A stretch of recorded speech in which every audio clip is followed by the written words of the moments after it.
So right now I'm at Leverage Park. We've been here before. And today I'm going somewhere else, but I'm starting out from Leverage Park, which is on the Burnt Bridge Greenway. And I have to find out where is the entrance to that greenway. Somewhere in this direction. This certainly looks like some sort of trail. And we have some nice shade here. Last time I was here, I think it was in September. And so like the end of summer. And here we're here in the middle of high spring. So very nice. Warm day, but nice shade as I explore the park. So we're turning this way. And I hope this is where I'm going. Guess I'll find out. So when I first got here, it was surprisingly chilly for a couple days for being in May. And today the temperature is going to be up to 81 Fahrenheit, which is just perfect. And that's a little bit warm for May, or it was warm for May, getting used to that being more normal. And tomorrow it's going to be up about 80, and that might actually be a problem if I'm traveling and I'm thirsty. But for today, 81 Fahrenheit with this type of shade, this is just about perfect. I am feeling really groovy right now. I'm like starting to hum Sublime songs in my head. So we're going to continue that way, but before we do, I'm going to go over here and check the bridge, which goes over Burnt Bridge Creek. This is Burnt Bridge Creek, which twists its way through a number of neighborhoods and areas here and changes its form. And Burnt Bridge Creek is fed by relatively low hills, so it's rain fed and groundwater fed. Unlike certain creeks, it's not around here, it's not glacier fed, so it will get, or glacier or snowfill fed, it doesn't come from the mountain, so it'll get much diminished as the summer goes on. We have a map here. You are here. Stewart Glen is one terminal, and then the other terminal is way over there. And bicyclists, pedestrians, skaters, skateboards. Don't know if you can actually bring horses here. I don't think it would be a good idea in any case, but maybe you can. That's just not listed. And Discovery Trail, which I believe is just another name for this trail, has different names in different places. And we are crossing a road here. So for most of the trail, there's underpasses or overpasses, and it's pretty easy to avoid traffic. It's pretty restful, but in a couple places you do have to cross roads, and I just did that. Now I'm gonna be walking along for a while.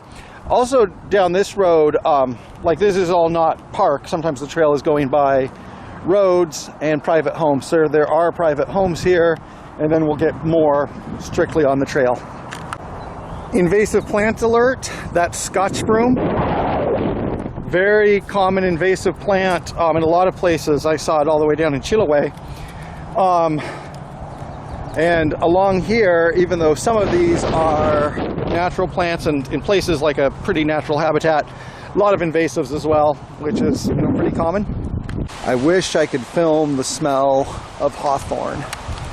A lot of hawthorn around here throughout the Pacific Northwest. A lot of hawthorn everywhere, but really prominent here, and it smells so good when it's blooming, to me.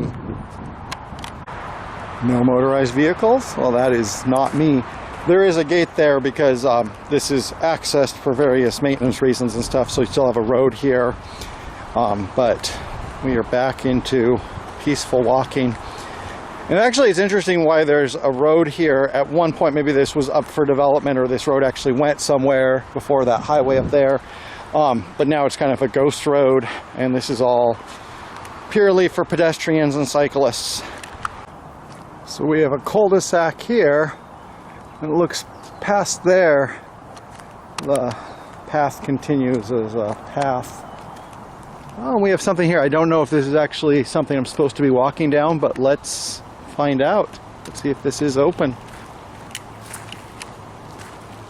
Huh. Well, I think I'll just continue this way. Maybe somebody who's more smooth to the couve can tell me in the comments what this used to be. So over to the right, we have a very tannin-filled swamp of some sort. Another day I might go down there and see what's going on there. But today I'm going to continue walking along here. here's the creek. The trail is about the creek, so might as well take some footage of the creek. That was why I didn't go down the path earlier. There wasn't an explicit sign there that said that was under restoration, but a lot of times I assume that if you're going off the path, you're causing an erosion and stuff like that in a place like this.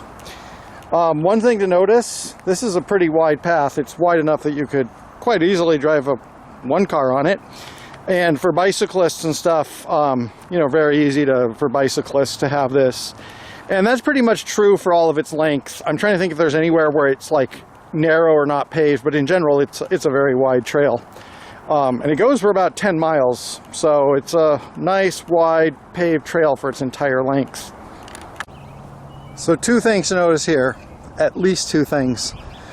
So a bit about the geology of this area and what formed this. Parallel to the Columbia River is a large alluvial hill across Vancouver that was formed as a result of the Lake Missoula floods, which were cataclysmic floods during the last ice age, when a very large lake, like the size of the Great Lakes, was breached its dam, and in a couple days it all drained down the Columbia, one of the largest floods in history, and it left alluvial dirt. And over the past 10,000 years, Burnt Bridge Creek has been cutting into it, and you can see that ridge there, and the ridge is a little bit less clear on that side. So the simplified version is that this creek is clearing away that ridge and is like eroded a trough in it, and it's taken it 10,000 years to do it because it's not a very big creek. And then the other thing is you can see there's some power lines coming in, and that's one of the reasons why this greenway exists, is because like a lot of places with big old power lines, you know, there's a reluctance to build too close to it, and of course for whatever reason that is, and then there's also like, yeah, it has to be maintained, blah blah blah. Probably another reason why you have such a wide road here. And so yeah, this, for most of the Burnt Bridge Creek trail, it's also the underneath the power lines. The big ones that come in, I believe, from the Bonneville Dam. So here again, there's a private home. Don't know how occupied it still is. Well, there's a barn, also a home near there, that's just been here forever before this trail was completed. And this trail's been here for about 30 years. Also, I'm climbing upward. If I was on a bicycle right now, this is where I'd be getting off and walking. It's a little bit steeper than it might look at first. So this road we're approaching is St. John's Road, one of the major roads that goes from Vancouver northward, up to places like Dollar's Corner and Battleground eventually. And that way, and right here, this is the neighborhood of Minnehaha, which for whatever reasons is not included as part of Vancouver. It's like a wedge. The area to the west and to the east is both part of Vancouver, but this is in unincorporated Clark County for historical reasons. I'm going to cross the road here, and as you can see, this is a more difficult road to cross here. So I'm going to put my camera down. So we continue to have a really wide road here, and probably for the same reason. I also have some shade. Right here we are passing underneath the bridge, and it's a substantive bridge. Highway's a big highway. Here we're crossing a bridge. Here's the creek, and here the creek is very heavily shaded, and the creek through here, you know, through all the run of the greenway, changes from being a like prairie creek to a wooded creek. So a lot of ecosystems that you can see along the way, and at times a swampy creek as well. As is my usual practice, I try to avoid capturing people on camera, but there have been a number of people who I've passed hiking and bicycling along the path. So right here, there's a Steller's jay. I saw one earlier and I heard one just there. Don't know where it is. Right here we have a little turnoff where you can get pretty close to the creek. So one thing along here passes through a variety of forest forms, but most of those are thecant growths or interrupted. But if you look here, I don't think this is old growth, but this forest looks like it's a pretty old stand of native Douglas fir and other coniferous trees. And it's natural habitat for ducks, which I think those are mallards, but maybe there's something else. The path will continue this way until it meets Fourth Plain. Then it continues through more like open parkland with sports field, through neighborhoods. And it is kind of ironic. I'm turning around just as it gets good, but I'm kind of tired. I've been walking for a couple miles. And the other thing I wanted to say, if you look in that direction, there's some apartment buildings, and along this path, from what I've shown, it seems like, you know, I could be walking anywhere. I could be pretty far out in the woods or in a very suburban neighborhood. And actually, like, this is in a lot of places, this path goes through places with good neighborhood access. Not everywhere, but in general, it's actually in the middle of the city. It's just not apparent because there's hills on either side. Anyways, I'm going to continue this way. One thing I wanted to say in regards to land use, density, city planning, all those related things, is that you know, sometimes people knock low density and stuff, but it really depends on the context of, like, do you have empty lots full of mustard plants and you know, disused office parks where like half the buildings are vacant, or do you have something like this where, you know, this area is less dense, but you also have a nice urban greenway that provides wildlife habitat and recreation. And Vancouver in a lot of ways, you know, is laughed at by Portland because it's considered, you know, sprawl and stuff. But you also have something like this where you have 10 miles of, you know, an urban trail, you know, so it just all depends on the context.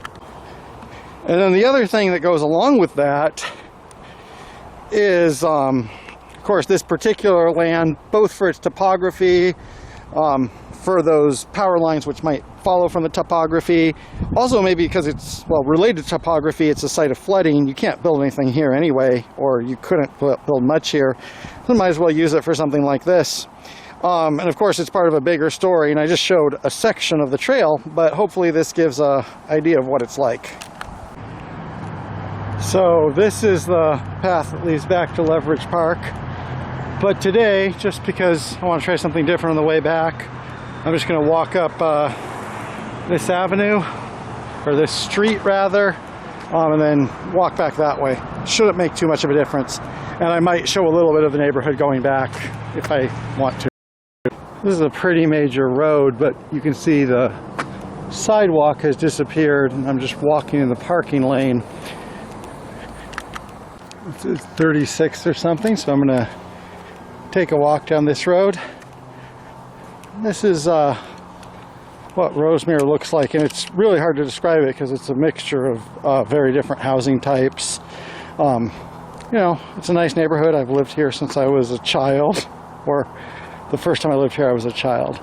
So walking back that way. Here's 33rd Street. So I gave a little bit of a Rosemere to show what type of neighborhood that park is close to, or one of them. It goes all through the city, so through many neighborhoods. And for some people, I'm sure this would be suburban hell.